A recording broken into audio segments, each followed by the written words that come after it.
Friends அனைவருக்கும் வணக்கம். இன்னைக்கு என்ன வீடியோ பார்க்க போறோம் அப்படின்னு சொல்லி பார்த்தீங்கன்னா, நம்ம லாஸ்டா 12th ஸ்டாண்டர்ட் தமிழ் புக்குக்கு ஃபர்ஸ்ட் யூனிட்கான புக் பேக் ஆன்சர் போட்டோம். நம்ம அதுக்கு இன்னும் மொழியை ஆல்பம் மொழியோட விளையாடு நம்ம போடல. ஸோ இன்னைக்கு மொழியை ஆல்பம் தான் பார்க்க போறோம். மொழியை ஆல்பம் இதுல ஃபர்ஸ்ட் என்ன கொடுத்துருக்காங்க அப்படின்னு சொல்லிட்டு பார்த்தீங்கன்னா, சான்றோர் சித்திரம் கொடுத்துருக்காங்க. இந்த சான்றோர் சித்திரம் இதுக்குள்ள என்ன இருக்கும் அப்படின்னா, ஒரு முக்கியமான தமிழை வாழ வைக்க யாரும் வேணாம். பட் ஸ்டில் நம்ம இந்த ஜென்ரேஷன்ல நமக்கு தமிழ் மொழி அப்படின்றது வேற லாங்குவேஜ் மாதிரி ஆயிடுச்சு. ஆல்மோஸ்ட் எல்லா இடத்துலயும் நம்ம இங்கிலீஷ் தான் பாக்குறோம். இந்த மாதிரி ஒரு நேரத்துல தமிழை நமக்கு மீட்டு கொடுத்த ஒரு சிலவங்களை பத்தி தான் இந்த மொழியை ஆல்பம் இந்த இடத்துல சான்றோர் சித்திரம் இதுல கொடுத்துருப்பாங்க.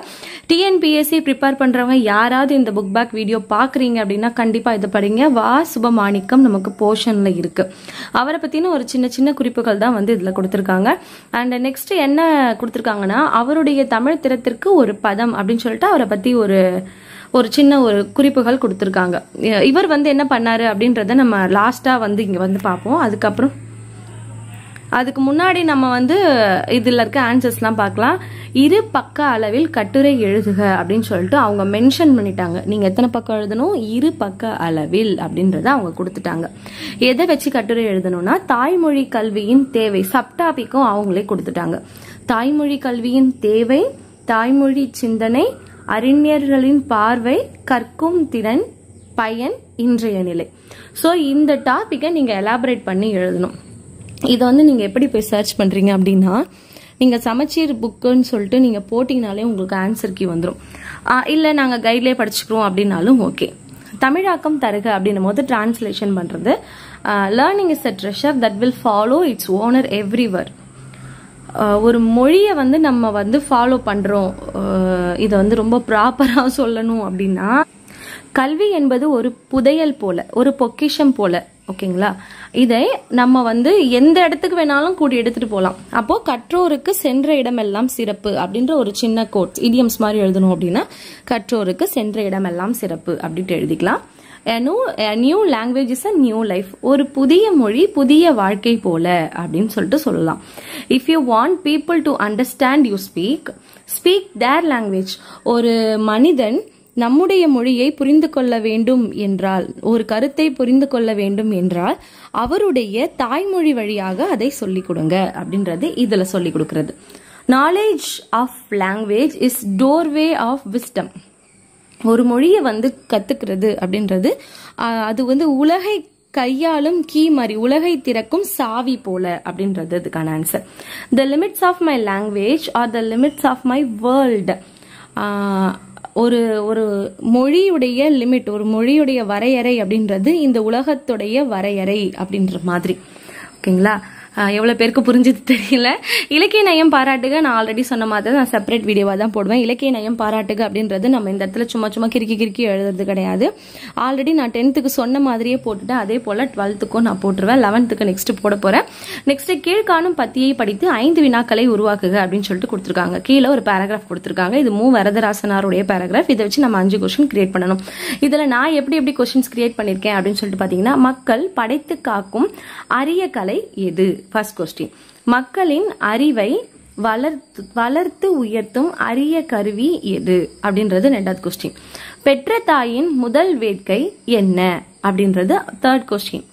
மொழிக்கு ஆசிரியர் யார் அப்படின்றது 4th கொஸ்டின். மொழியை வளர்ப்பவரும் மொழியால் வளர்பவரும் யார் அப்படின்றது 5th கொஸ்டினா மேக் பண்ணிருக்கேன். நெக்ஸ்ட், உவமை தொடர்களை சொற்றொடரில் அமைத்து எழுதுக அப்படின்றது நெக்ஸ்ட் கான்செப்ட். அதாவது உவமை தொடர் கொடுத்திருப்பாங்க, அதை நம்ம சென்டென்ஸா மேக் பண்ணணும். உவமை தொடர்னா என்னது? ஒரு எக்ஸாம்பிளுக்கு, தாமரை இலை போல் நீர் போல. தாமரை இலை நீர் எப்படி இருக்கும்? அதோட ஒட்டாம இருக்கும். அப்போ இவ்வுலக ஆசைகளில் இருந்து தாமரை இலை நீர் போல ஒட்டியும் ஒட்டாமல் இருக்க வேண்டும் அப்படின்னு நான் ஃபர்ஸ்ட் சென்டென்ஸ் மேக் பண்ணிருக்கேன். 2வது சென்டென்ஸ் கொஞ்சம் பெரிய சென்டென்ஸா இருந்தது. ஆல்ரெடி நான் கிறுக்கி எழுதுறேன் அப்படின்ட்டு எல்லாம் சொல்றீங்க. சோ அதனால இந்த இடத்துல எழுதல, நான் சொல்றேன், நீங்க நோட் பண்ணிக்கோங்க. கிணற்று தவளைனா என்ன? ஒரு கிணத்துக்குள்ள இருந்து ஒரு தவளை கத்துச்சுன்னா நம்ம யாருக்குமே கேட்காது. இது கான்செப்ட். இதை வச்சு நம்ம ஒரு சென்டென்ஸ் மேக் பண்ணணும். நம்முடைய கருத்தை சத்தமாக வெளிப்படுத்த வேண்டும், கிணற்று தவளை போல வெளிப்படுத்த கூடாது அப்படின்றது என்னோட ஸ்டேட்மெண்ட். எலியும் பூனையும் போல, அண்ணனும் தம்பியும் எலியும் பூனையையும் போல சண்டையிட்டனர் அப்படின்றது என்னோட அடுத்த ஸ்டேட்மெண்ட். அச்சாணி இல்லாத தேர் போல. அப்போ நான் எப்படி சென்டென்ஸ் மேக் பண்ணிருக்கேன்னா, கல்வி அறிவு இல்லையெனில் நம் வாழ்க்கை அச்சாணி இல்லாத தேர் போல ஆகிவிடும். அடுத்த சென்டென்ஸ் என்ன மேக் பண்ணிருக்கேன், உள்ளங்கை நெல்லிக்கனி போல. உள்ளங்கைக்குள்ள நெல்லிக்காய் வச்சா உடனே கண்டுபிடிச்சிடலாம் ஈஸியா. இது கான்செப்ட். அப்ப எப்படி எழுதணும், தாய்மொழி கல்வி உள்ளங்கை நெல்லிக்கனி போல தெளிவாக விளங்கும் அப்படின்னு சொல்லிட்டு எழுதலாம். நெக்ஸ்ட் மொழியோடு விளையாடு. ஓகேங்களா, இங்க எண்ணங்களை எழுத்தாக்குக அப்படின்னு சொல்லி கொடுத்துருக்காங்க.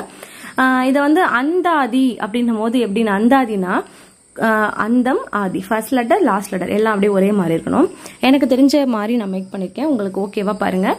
குழந்தையை கொஞ்சம் தாயின் குரல், அதாவது இங்க தாயின் குரல், இது ஆதி, சாரி அந்தம். ஆதின்றது அப்படியே தொடங்கணும். தாயின் குரல் உயிரின் ஒளி, உயிரின் ஒளி ஒரு தாயின் அரவணைப்பு போன்றது. அப்போ ஒரு தாயை போற்றுவது போல் தாய்மொழி கல்வியை போற்றுவோம் அப்படின்னு சொல்லிட்டு நான் மேக் பண்ணிருக்கேன். ஆல்மோஸ்ட் அந்தாதி மாதிரி தான் இருக்கு, ஓகேவான்னு பாத்துக்கோங்க. நெக்ஸ்ட் பாத்தீங்கன்னா இதுல வந்து ஒரு சின்ன சின்ன ஹிண்ட் கொடுத்துருப்பாங்க. அந்த ஹிண்ட்டை வச்சு நம்ம அவங்க யாரு அப்படின்றத கண்டுபிடிக்கணும். அவங்களே வந்து ஃபர்ஸ்ட் கொடுத்துருக்காங்க, கவிஞர் சிறு சொல்லால் அணிகலன் செய்யலாம் அப்படின்னு சொன்னவர் கவிமணி தேசிக விநாயகம். ஓகேங்களா. நெக்ஸ்ட் தாய்மொழி ஈற்றிரு எழுத்துகள் வெளிச்சம் தரும். அதாவது தாய்மொழி அப்படின்னா தமிழ், ஈற்றிரு எழுத்துகள் வெளிச்சம் தரும். வெளிச்சம் என்ன தரும், ஒளி. அப்போ தமிழ் ஒளி அப்படின்றது அவருடைய பேர். இங்க கீழே வந்து நானே கண்டுபிடிச்சனா அப்படின்னு நீங்க நினைக்க வேணாம், கீழே அவங்களே நமக்கு ஆப்ஷன் கொடுத்துட்டாங்க, நம்ம ஜஸ்ட் செலக்ட் பண்ணி எழுதணும், அவ்வளவுதான்.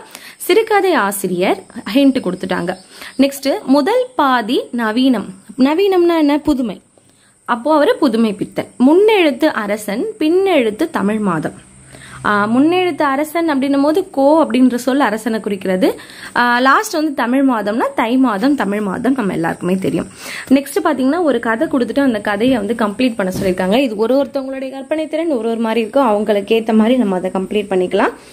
செய்து கற்போம் அப்படின்றது ஆக்டிவிட்டி, கிளாஸ் ரூம்ல கொடுக்குற ஆக்டிவிட்டி.